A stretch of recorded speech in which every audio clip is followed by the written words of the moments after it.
Señor, en el nombre del Padre, del Hijo y del Espíritu Santo, y dice: y Jonatán, hijo de Saúl, tenía un hijo lisiado de los pies. Tenía 5 años de edad cuando llegó de Jezreel la noticia de la muerte de Saúl y de Jonatán. Y su nodriza le tomó y huyó, y mientras iba huyendo, apresuradamente se le cayó el niño, y quedó cojo. Su nombre era Mefiboset. Amén. Se puede sentar. Hermano, a veces nosotros estamos en la iglesia, estamos sirviendo al Señor, estamos bien, por decirle así, en el camino del Señor.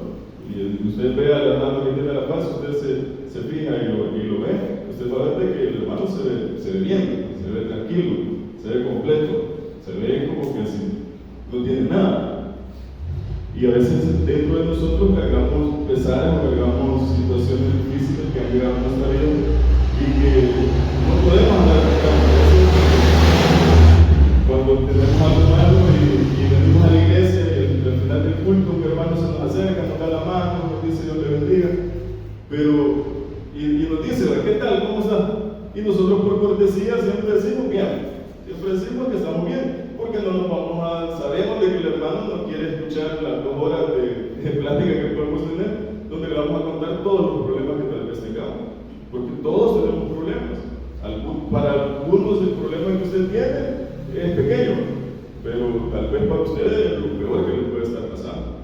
A veces para nosotros los problemas son grandes y se los contamos a otro, y para ese otro el problema es sencillo. Yo le puedo contar todas mis deudas, por ejemplo, y usted dice: no, pero yo debo más. Y tiene razón, pero usted se ahoga porque debe $10 y otro puede deber 10,000, 100,000, qué sé yo. Entonces, porque para nosotros los problemas son diferentes. Cada uno ve los problemas de manera diferente, depende de la realidad en la que estemos. Y algo que nos cuesta aceptar son cuando nos llegan problemas, nos llegan dificultades, que no es culpa de nosotros. No todos los problemas son culpa de nosotros. Como cristianos también tenemos, y le digo como cristianos porque creo que todos los que estamos acá hemos nacido de nuevo. Y si no, lo invito a que lo hagan. Pero tenemos un pequeño problema, y es que pensamos de que externar nuestro dolor, externar las cosas malas que nos puedan estar pasando, es sinónimo de pecado. Porque decimos: no, si está pasando por un momento difícil es porque está pecando, o es porque algo está haciendo mal. Si usted ha leído la Biblia en el libro de Job, cuando a Job le llega todo lo malo que le llegó, se le murieron los hijos, se quedó sin nada prácticamente, y llegan los amigos, y los amigos precisamente lo que le dicen es eso: examínate, le dicen, mira que has hecho el mal. Y usted sabe de que no había hecho nada malo. Jesús, cuando estaba en la tierra, le dice a sus discípulos, los discípulos le dicen a Jesús en una ocasión: venga un ciego de nacimiento, y le dicen: y en el caso de este, ¿quién pecó? ¿Pecó él o pecaron sus padres? Y Jesús les dice: no, ninguno de los dos. Él está así para que la gloria del Señor se manifieste. Aparte de eso, también Jesús mismo da un ejemplo. En una ocasión les dice que el reino se compara a 2 hombres. Uno de los hombres era insensato, en pocas palabras no tenía seso, era tonto. Y ese hombre insensato dice que edificó su casa sobre la arena. ¿Has escuchado esa historia? Edificó su casa sobre la arena, y dice que vinieron los vientos, las tempestades, las tormentas. ¿Y qué pasó con la casa de ese hombre? Se cayó, y dice que fue grande su ruina. Pero también Jesús habla de un hombre que fue inteligente, y él edificó su casa sobre la roca. ¿Y qué pasó con el hombre que edificó su casa sobre la roca? No llegaron los vientos, ¿verdad? ¿Cómo no? En mi Biblia dice que llegaron los vientos. Soplaron vientos, soplaron tempestades, vinieron todas las calamidades, pero ¿cuál fue la diferencia? Que la de no cayó, porque estaba cimentada sobre la roca. Entonces, a veces en la vida, hermano, nosotros nos encontramos en situaciones que nos está golpeando la tormenta, nos está golpeando la dificultad, los problemas, y venimos a la iglesia y estamos bien. O sea, lo que quiero que, al punto que quiero llegar, es que no necesariamente estamos haciendo algo malo, a veces, no siempre, pero algunas veces no es necesario estar haciendo algo malo para que la prueba o la dificultad llegue a nuestra vida. Muchas veces esa dificultad va a llegar con un propósito que tal vez nosotros no vemos en ese momento. Entonces, cuando leemos este pasaje, si usted ha leído Primera de Samuel, usted lee la historia de Saúl, de David, usted empieza a leer Segunda de Samuel y se da cuenta, llega al capítulo 4 y usted ve esto como algo sencillo, algo que simplemente pasó. Pero cuando usted lo ve, hermano, desde el punto de vista de Mefiboset, ahí ya cambia la cosa. Veámoslo no como algo aislado, sino como algo, como que si esto fuese el centro de esta historia. Ahora quiero que se imagine algo. Si usted lo ha leído, no se preocupe, yo le voy a contar un poquito. Saúl era rey, eso ya está claro. Saúl era rey. Saúl tenía por lo menos 3 hijos. Entre ellos estaba Jonatán o Jonathan. Yo le digo la tienda de la A, yo le digo Jonatán. Entonces, entre eso estaba Jonathan. Jonathan era el heredero al trono. Si Saúl moría, Jonathan quedaba. Sabemos de que David ya había sido destinado a ser rey, pero según la ley, Jonathan iba a ser el siguiente rey. Y Jonathan tenía un hijo que se llamaba Mefiboset. Mefiboset era también príncipe. En el caso cuando Jonathan muriera, Mefiboset le correspondía heredar el trono, iba a ser rey. Ahora empieza una guerra con los filisteos, que han sido siempre enemigos del pueblo de Israel. Y en medio de la batalla, como en aquel tiempo, no es como ahora, porque hay guerra entre países y los presidentes están bien tranquilos en una sala y viendo por la tele lo que está pasando. Los soldados son los que se van y se matan ahí al frente. Pero en aquel tiempo el rey y los príncipes eran los primeros que iban en la batalla.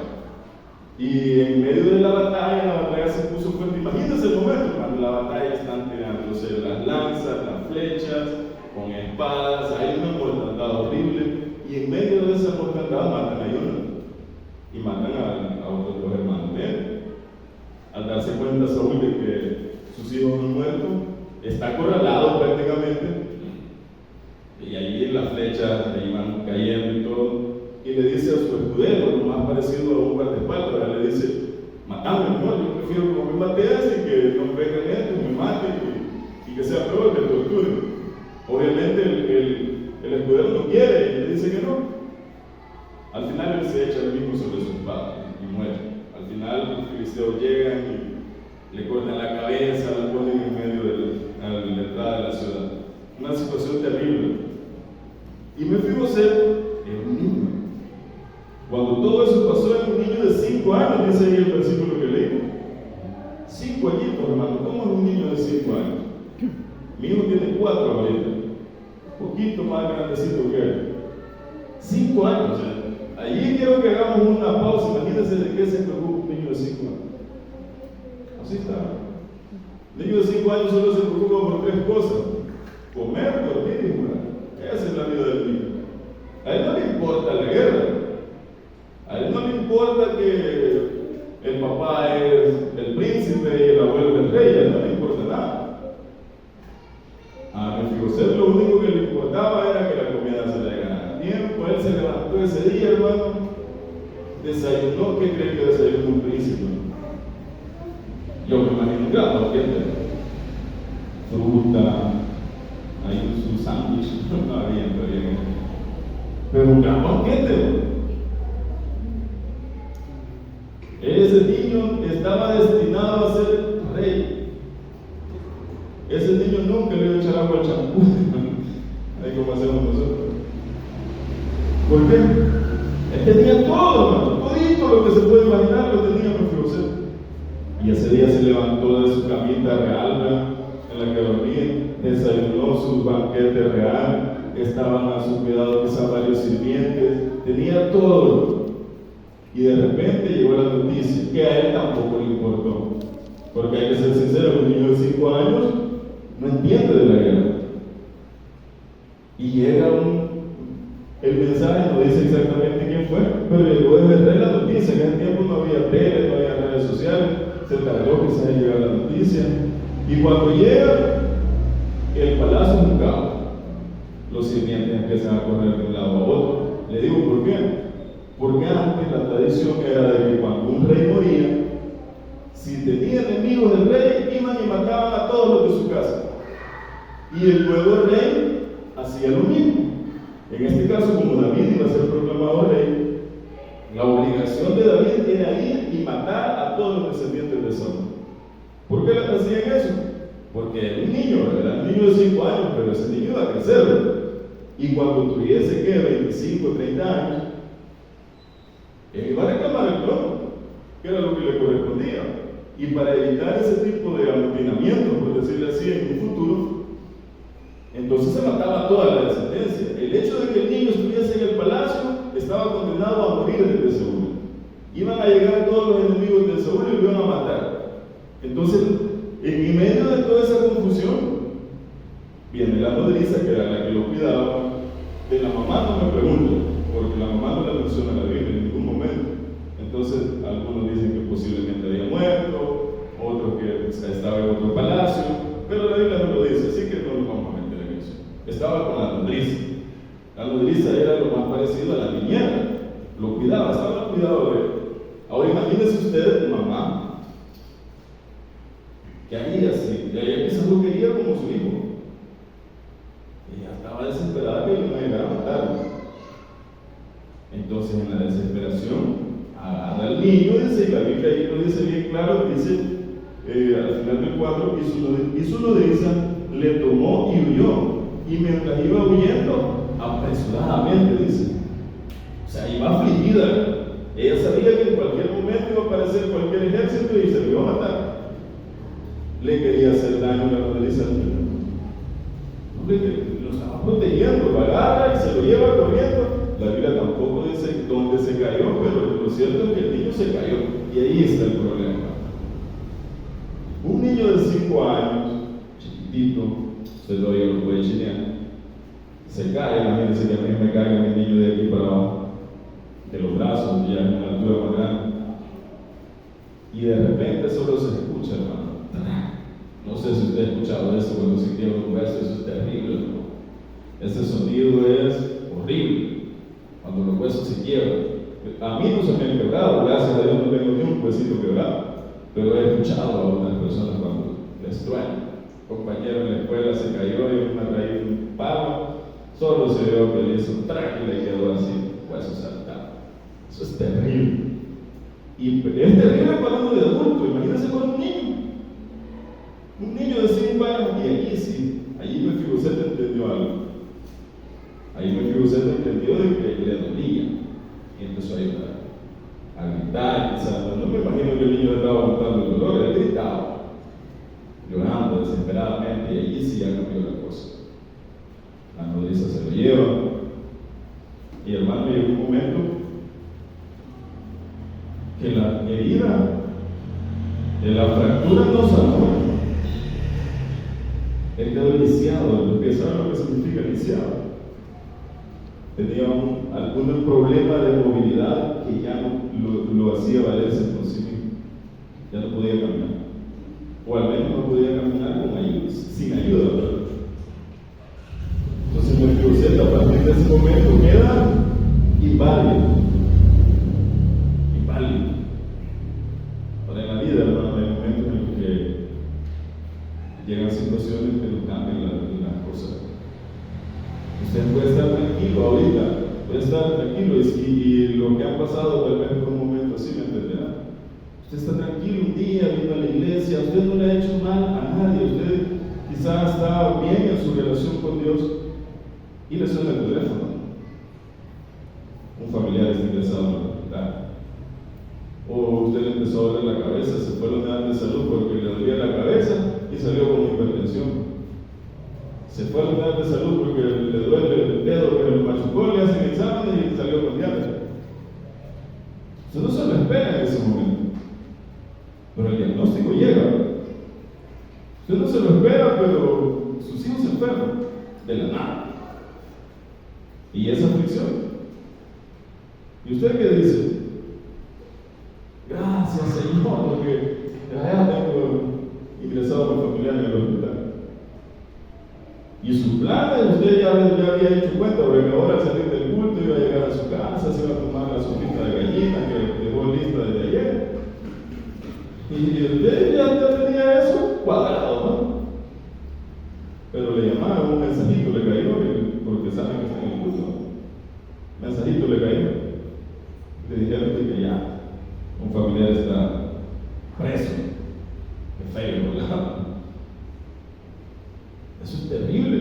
y usted no le hizo daño a nadie. Mefiboset en este momento, ¿qué daño hace un niño de 5 años? Ninguno. La siguiente vez que se menciona a Mefiboset es cuando David va a hacer misericordia con él. Y dice que había pasado, según los estudios no dice exactamente, pero dice que había pasado entre 20 a 25 años desde que se cayó hasta que David se acuerda del pacto que había hecho con Jonathan. 20 o 25 años. Pongámosle lo menos, hermano, que haya sido 20 años. ¿Usted cree que es bonito estar en el anonimato 20 años? Por algo que él no hizo. Porque él no hizo nada malo hasta ese momento. No dudo de que después haya hecho algo malo. Era humano. Pero para estar en la condición en la que estaba, no había hecho absolutamente nada malo. 20 años. Y se fue a vivir en un lugar que se llama Lodebar. ¿Sabe lo que significa Lodebar? Lodebar significa literalmente, lo significa no. Y Debar significa palabra o significa también pasto. Se fue a un lugar donde no había palabra, o no había pasto, no había alimento, en un lugar. Hay una alabanza que lo describe bien, pero David pregunta así, desde alguien de la casa de Saúl, que puede hacer misericordia, y cuando describe Lodebar dice que es una tierra sin sueños. Y el problema es ese, hermano. El problema es que después de la caída, después que nosotros nos puede pasar una situación difícil, nos quedamos en Lodebar. Y no le hemos hecho nada malo a nadie, y seguimos en Lodebar. ¿Sabe? Le voy a contar esto, creo que a mi esposa le he contado esta situación. Porque, bueno, ya se da cuenta por qué. Yo estaba estudiando hace 10 años, hermano. Hace 10 años. Estaba estudiando, mi hija estaba bien chiquitita, no tenía ni 1 año. Y estamos pasando una situación económica bien difícil. Bien difícil. Pusimos un negocio, renunciar al empleo por poner un negocio y no me estaba yendo nada bien. Nada bien. En lugar de tener ganancias, teníamos deuda. Y en verdad, horrible.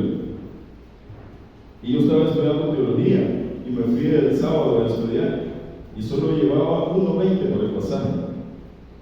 1.20, si me perdían 5 centavos ya no me regresaba, porque te lo puse sin más. Del almuerzo no me pregunten, y ese ahí no me dio. Y ese día un pastor Miguelito, de Huachapán, contó un testimonio bien bonito, donde dice que él estaba pasando por una situación económica parecida a la que yo estaba viviendo. Y decía de que iba para ir por el parque y él sintió un gran viento, un gran vientazo. Y cuando él cerró los ojos, lo que hacemos, porque no me polvo, pero cuando en medio los entreabrió, él vio como papeles que estaban dando vueltas y eran billetes. Y dice que él se quedó bien y empezó a agarrar los billetes. Yo me acuerdo cuando estaba chiquito, hay un programa que Domingo para Todos, creo que, donde se metían a un hombre en una cabina echando billetes, ¿verdad? Que agarrábamos todo. Pues así le pasó a él, pero en la calle y de la nada, ¿verdad? Y empezó a ver billetes y los agarraba. Él pensó que estaba alucinando, ¿no? Porque la demás gente nada más no veía. Cuando pasó el viento, él tenía el rollo de billetes, no lo creía todavía. Y se fue a comprar y pagó deudas y ahí vio que era cierto. Y yo dije, qué bonito. Yo dije, es el mismo Dios al que yo sirvo. Es el mismo Dios. No estoy haciendo nada malo, estoy estudiando la palabra del Señor. Voy a la iglesia, sirvo, hago todo. Y Dios me puede bendecir a mí también. Y me dio una seguridad bonita, hermano. Y yo recuerdo que oraba. Y llegó el mediodía, y como le digo, cuando son los 20 debajo. Entonces me quedé orando en mi salón de clase, me quedé orando. Terminaron las clases, venía allá en el Cusco, se me perdió 5 centavos, y no pude venir en el Cusco. Venía en el Cusco, y yo venía orando. Pero ¿saben qué oraba yo? Me iba a encontrar dinero en la calle, así como el hermano, yo me lo voy a encontrar. Y una fe buena. Y yo hasta había visualizado, yo venía en el Cusco y yo visualizaba porque veníamos aquí arriba. Es que no cuesta el comité de arena y unos arbolitos, creo que todavía están ahí. Y yo dije, allí me lo voy a hallar. Allí están. Y yo venía con fe. Recuerdo que llegué a la esquina, allí tiene que estar.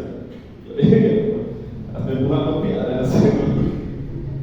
Y para la gloria del Señor, hermano, aquí es cuando yo le digo que me haya $100, pero no, nada, ni 5 centavos. Ese día pasamos igual. Y usted cree que yo no me sentí mal en ese momento. O sea, cuando pasamos ese tipo de situaciones, hermano, estamos en un momento, 20 años pasó mi José, y nosotros un mes ya estamos desesperados, ¿no? Yo le hablo de lo que para mí fue y quizás en algún momento sigue siendo un problema, que es algo económico. Para usted quizás puede ser la salud. Usted dice, yo estoy enfermo y Dios sana a todos los demás hermanos, pero a mí no. Y tal vez ha pasado solo un día, un mes, un año, y posiblemente Dios no lo sana, hermano. Lamento decirlo. Pablo pidió que le quitaran el aguijón de la carne, ¿no? ¿Y qué le dijo el Señor? Bástate mi gracia. No lo sanó. Ahora me fijo usted en el capítulo 9, busque ya el capítulo 9, está Tito ahí siempre de segunda de Samuel. Y usted ya se sabe la historia, ¿verdad? Así que no le vamos a dar mucha vuelta. Vamos a irnos más adelantito de la historia. Al versículo 6, segunda de Samuel 9:6, dice la palabra del Señor. Y vino Mefiboset, hijo de Jonathan, hijo de Saúl, a David, y se postró sobre su rostro e hizo reverencia. Y dijo David, Mefiboset. Y él respondió, he aquí tu siervo. Y le dijo David, no tengas temor, porque yo a la verdad haré contigo misericordia por amor de Jonathan tu padre, y te devolveré todas las tierras de Saúl tu padre, y tú comerás siempre a mi mesa. Y él inclinándose dijo, ¿quién es tu siervo para que mires a un perro muerto como él? Ahí vamos. Imagínense el nivel en el que estaba Mefiboset, 20 años en Lodebar, 20 años de sufrimiento, de no poderse mover. De repente llegan los carros del rey a traerlo, y él lo que se imagina es lo que iba a pasar cuando tenía 5 años. Vienen a matarlo, descubrieron de que hay un hijo perdido por ahí de Jonathan y lo van a matar. Así que él tenía miedo, y por eso Dios le dice que no tenga temor. No me imagino con qué cara llegó Mefiboset. Se postró y le dice, ¿quién es tu siervo para que te des un perro muerto? ¿Sabe que decirle a alguien perro en la cultura de los israelitas era la peor ofensa que podía haber? Porque no creo que había perritos así como ahora, de compañía o mascotas. Los perros eran considerados uno de los animales más inmundos. Y que le dijeran a alguien perro era una ofensa grave. Que él mismo se haya dicho perro era una ofensa grave. Y que se haya dicho perro muerto es peor. O sea, no solo era lo más bajo que podía haber, sino que ya estaba muerto también. Y eso es lo que pasa en nuestra vida cuando pasamos demasiadas dificultades. Cuando el Señor quiere hacer a veces misericordia con nosotros, nos sentimos indignos de recibirla, porque ya nos acostumbramos a vivir en una situación en la que yo nací pobre y me voy a morir pobre. Yo nací enfermo y me voy a morir enfermo, y así soy porque así me hizo. Y no es así. Él quiere algo diferente para nosotros. Tal vez no nos va a dar riqueza, ¿no? Tal vez no vamos a tener la mejor salud, porque Mefiboset, David no le dijo, vaya, y fíjate de que inventamos una máquina para que vas a caminar bien y vas a caminar bien. No le dijo así, ¿no? ¿Cuál fue la bendición que le dio David? Vas a comer todos los días a mi mesa. Te voy a devolver las tierras. Pero los pies no. Mefiboset seguía lisiado de los pies. Seguía allí con los pies desquebrajados. Y es posible de que el Señor nos esté llamando para dar bendiciones, porque también prometió dar bendiciones. Pero es posible que lo que usted y yo queremos que nos dé, no nos lo va a dar. No porque Dios sea malo, o porque Dios nos pueda. Si el Dios que abrió el mar rojo, hermano, el Dios que salvó a Noé, el arca, el Dios que ayudó incluso a Saúl en algún momento, y ese Dios usted cree que no podía de un momento a otro hacer que Mefiboset caminara otra vez. Dios podía hacerlo. Dios podía sanar a Pablo, no lo hizo. Dios podía hacerlo. ¿Por qué no lo hizo? Porque le dio algo más importante. En el caso de David, le dio algo más importante: el privilegio de estar todos los días a la mesa del rey. ¿Sabe lo que eso significa? Que para David y para sus siervos, Mefiboset iba a ser como un hijo de David. Lo reconocía como un hijo. Ahora quiero que echemos a volar la imaginación otra vez. Imagínense que usted pudiera ver ese momento de un día normal en la casa de David. Y usted puede llegar y llegó a la hora del almuerzo, ¿no? O a la hora de la cena. Y ahí está David, hay una gran mesa, qué sé yo me imagino que yo veo en las películas que cuando son palacios todo es grande, ¿no? Es una gran mesa y ahí hay de todo, comida, qué sé yo, cordero, de todo tipo de comida, no sé qué comida en el tiempo.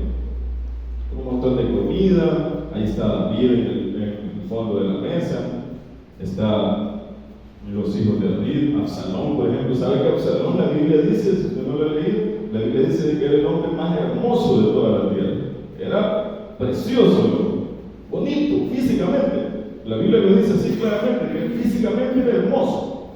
Entonces ahí estaba Absalón, el hombre más hermoso de la tierra, porque no había nacido yo todavía. Era el hombre más hermoso de la tierra. David, que también dice que era bonito. En algún momento quizás estaba Betsabé, que también era bonita, porque David la mató a un hombre por culpa de ella. Los generales de David, los principales generales, Natán, el profeta, son personalidades en la mesa, ¿no? Y usted entra y se le queda viendo todo. Pudiera ver quién es Mefiboset. Mefiboset tenía sangre real, ¿no? Era príncipe. Pero ya sentado no se veía, ya sentado no se veía si caminaba bien o no caminaba bien. Eso le dio David. Le dijo: a partir de hoy vas a ser como mis hijos. Y esa bendición que quiere dar el Señor ahora. Amén. Nosotros somos los hijos del rey. El problema es que como hijos del rey queremos seguir viviendo en lo con heridas. Con heridas. ¿Sí? ¿Cómo le explica a un niño de que 6 años, 7 años que su papá lo abandonó y ahora tiene que quedarse solo con la mamá, se va a ir a otra casa? ¿Cómo le explica eso a un niño? El niño va a crecer con problemas. ¿Cómo le explica que a ese niño de que la mamá tiene que salir a trabajar todos los días, ¿no? Y lo va a dejar solo a los 5 o 6 años? ¿Cómo se lo explica eso a un niño? No se puede. ¿Cómo le dice: el Señor está contigo? No se puede.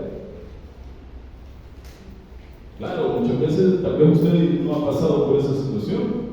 Yo he pasado por esa situación. Usted posiblemente ha pasado por otro tipo de problemas, y en ese momento, hermano, queremos tapar las cosas y ponemos la cara de que todo está bien, cuando en realidad las cosas a veces están mal. O sea, todos tenemos problemas. Y el Señor está dispuesto, quizás no a hacer lo que nosotros creemos que es lo mejor para nosotros. Porque para Mefiboset lo mejor quizás era que se le sanaran los pies en ese momento. Pero le dio algo más importante. Para nosotros, la solución podría ser que nos quite la enfermedad, la solución podría ser que nos dé un mejor empleo, la solución podría ser que, qué sé yo, que nuestros familiares vengan todos a la casa del Señor. Eso es lo que nosotros queremos, pero el Señor tiene algo más importante para nosotros, y es la salvación. Posiblemente ahorita no vamos a encontrar nada para decirle que el Señor nos está bendiciendo, pero el Señor ya está preparando la bendición para nosotros. Ya está preparando la mesa. Y aunque nosotros pensemos de que el Señor ya se olvidó de nosotros, como quizás pensó Mefiboset, ya todos se olvidaron de que yo era príncipe, pasó 25 años en Lodra. Quizás nosotros hemos pasado años en situaciones difíciles, como le digo, tal vez económicas, de salud, familiares, de cualquier tipo de problema. Hemos pasado años quizás y pensamos de que eso es lo normal, cuando no es eso lo normal. Debemos de abrir el corazón al Señor, hermano, y entregar nuestras cargas al Señor para que veamos de que el Señor sí puede transformar esa situación. Yo no sé qué es lo que le preocupa a usted, no sé qué es lo que el Señor aún está esperando de él. Mi esposa le decía, un hermano le decía una vez, yo conozco al hermano Justo desde que estaba chiquitito, porque nos fuimos a vivir por aquí hace un montón de tiempo. Entonces, yo conozco a su esposa desde que estaba bien chiquitito, y tenía como ha sufrido el niño, le dice. Y le digo hace poco, ¿no? y sigue sufriendo. Porque es posible que el sufrimiento siga. La diferencia es que estamos aquí.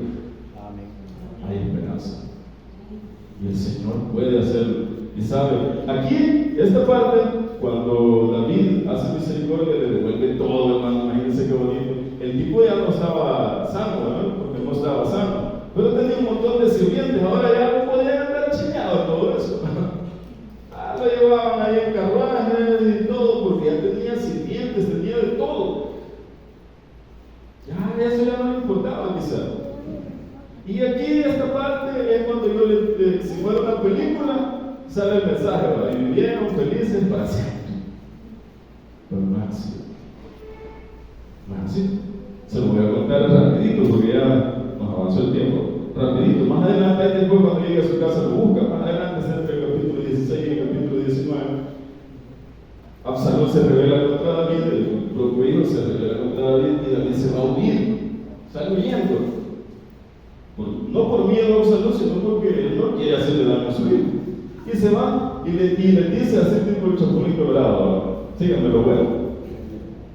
Y se fueron los generales detrás de David y Mefiboset no se fue. Por obvias razones, hermano, no estaba sano de sus pies, no se fue. Y en algún momento en su travesía de David sale Siba, que es el sirviente que le puso David a Mefiboset. Sale Siba y sale a encontrar a David con su general y le lleva asnos para que los monten y anden a pie, le lleva comida para todos los generales, pero aparte de todo eso le lleva un chisme y le dice a David, mira, Mefiboset, yo le dije que ese viniera y no se vino. Se lo estoy parafraseando, no dice exactamente eso. Yo le dije que ese viniera y no se vino, y pues sí, él dijo de que está bueno todo lo que está pasando y que ahora él va a tomar el reino. ¿Podía hacerlo? Sí, podía hacerlo. Era descendiente directo de Saúl y él podía reclamar el trono. Entonces no era ilógico pensar eso. Entonces le dice David a Siba, dale. Entonces, ¿sabes qué vamos a hacer? Todo lo que le di a él, todas las tierras, todo lo siguiente, pues es tuyo. Porque vos Siba de mí me ayudaste. Obviamente esa era la intención de Siba. Y se fue contento con todas las cosas de Mefiboset. Todo lo que David le había dado se lo quitó por culpa de un chisme de Siba. Entonces cuando David hace misericordia, ahí no se termina la cosa. Muchas veces cuando la vida y Dios permite de que salgamos de situaciones difíciles, no crea que ahí se termina todo. Porque Jesús le dijo a sus discípulos, en el mundo tendréis el que alegría, dice, aflicción. En el mundo, entonces la historia de Mefiboset no terminó allí. Viene Siba, le pone esos chismes y David quizás poco o nada le interesaba en ese momento eso, porque él tenía otros problemas más grandes. Pasa, Absalón muere y David regresa a Jerusalén. Cuando David regresa a Jerusalén, eso sí veámoslo, está en el 19,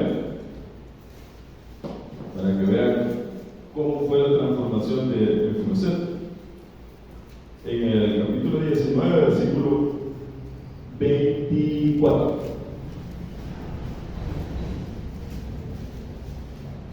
Según de Samuel 19, 24.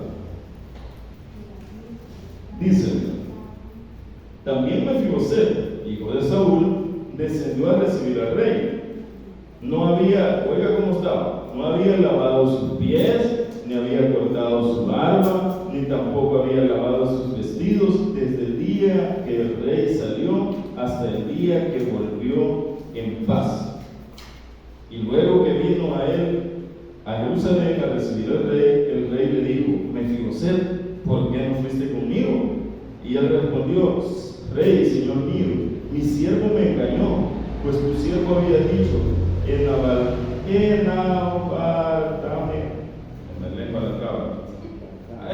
un asno, y montaré en él, y iré al rey, porque tu siervo es cojo. Pero él ha calumniado a tu siervo delante de mi señor el rey, mas mi señor el rey es como un ángel de Dios. Haz pues lo que bien te parezca. Porque toda la casa de mi padre era digna de muerte delante de mi señor el rey, y tú pusiste a tu siervo entre los convidados a tu mesa. ¿Qué derecho pues tengo aún para reclamar más al rey? Y el rey le dijo: ¿para qué más palabras? Yo he determinado que tú y Siba os dividáis las tierras. Y Mefiboset dijo al rey: deja que él las tome todas, pues que mi señor el rey ha vuelto en paz a su casa.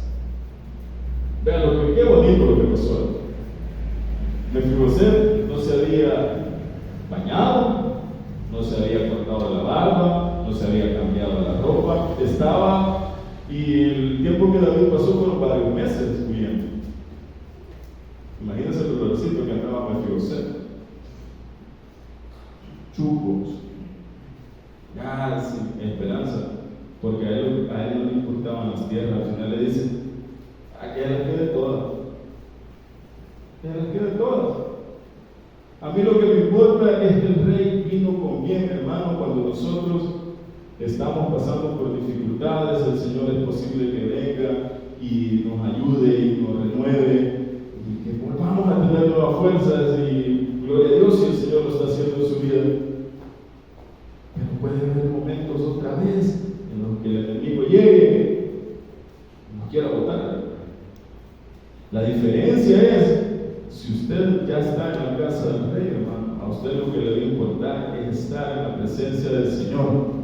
No le va a importar que usted tenga o no tenga dinero, usted no le va a importar que tenga o no tenga salud, no le va a importar estar bien con quien quiera estar bien con usted. A usted lo que le va a importar es estar en la presencia del Señor.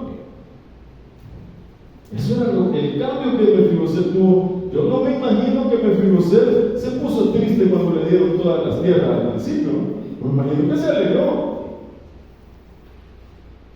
Pero cuando se las quita de David, ya no le importaba. Podía quedarse otra vez en la calle con la única condición de que estuviera siempre en la casa del rey, que el rey lo recibiera en el palacio. Hermano, yo no sé qué. Es posible que usted esté pasando por una situación difícil, es posible que usted esté pasando por enfermedad, pero el Señor, hermano, lo que quiere es su corazón. Lo que quiere es que nosotros no nos importa si tenemos 10 centavos para venir a la iglesia, que no nos importe venir, aunque tengamos dificultades, pero venir y adorar el nombre del Señor como que si tuviésemos millones, hermano. Lo que el Señor quiere es que usted, en medio de la enfermedad, no diga: Señor, estoy enfermo, no voy a ir. Pues venga, porque el Señor aquí le va a dar la sanidad. Es posible que también se la dé en la casa, amén. Es posible que lo haga, el Señor es soberano, lo puede hacer. Pero lo que el Señor quiere es que en medio de las dificultades, en medio de las pruebas, usted diga: lo que a mí me importa es estar en la casa, en la mesa del rey. Es su decisión. Es su decisión, hermano. Es su decisión que, a pesar de las pruebas, venir a la casa del Señor. Es su decisión. Usted decide, hermano, si cuando venga un Siba a quitarle lo que a usted tal vez le correspondía, usted se va. Es su decisión. Yo, a manera personal, con mi esposa lo hemos hablado mucho. Y es que podemos tener 1.000.000 de problemas. ¿Sabe? A veces con mi esposa no crea que yo me veo bien tranquilo, pero fue pleitito. Y ella también. Y a veces peleamos, hermano, pero venimos a la iglesia. Ya cuando vamos nos más piedad. ¿Sí? He ido como uno padezco de la gastritis, hermano, ya que me duele esa estómago. Y ahí estoy reconociendo con el dolor, pero aquí en la casa sí. Eso es lo que el Señor quiere. Eso es, al final, hermano, Mefibosé podía decirle, David, ¿sabes qué? Yo lo que quería en las tierras, y así que ya me vuelva. Y a veces hay cristianos así, no sé si ustedes lo dicen. Hay cristianos así, no reciben la bendición, o reciben la bendición y se van. Cuando el Señor quiere la oración suprema, voy a agarrar los últimos 5 minutos, discúlpame, solo para contarles una breve historia. Hay un cantante de Estados Unidos que se llama Kip Allen, cantó una alabanza muy famosa, se hizo muy famosa en Estados Unidos, que se llamaba Paz en medio de la tormenta. La versión en español también se hizo bien famosa en todo América. Y esa alabanza la compuso después que había perdido a su esposa y a su hijo. Se murieron durante el parto. Se murieron en medio de la prueba de la dificultad de que escribió esa alabanza, paz en medio de la tormenta. No sé si la he escuchado decir, puedes tener paz en la tormenta, fe y esperanza cuando no quieras seguir, que sea con el mundo hecho pedazos, el Señor guiará mis pasos, dice la alabanza. Y eso es lo que nos queda a nosotros. Podemos pasar dificultades, podemos pasar problemas, podemos pasar 1.000.000 de cosas, pero si estamos en el Señor, tengamos la seguridad plena de que vamos a tener paz aún en medio de la tormenta.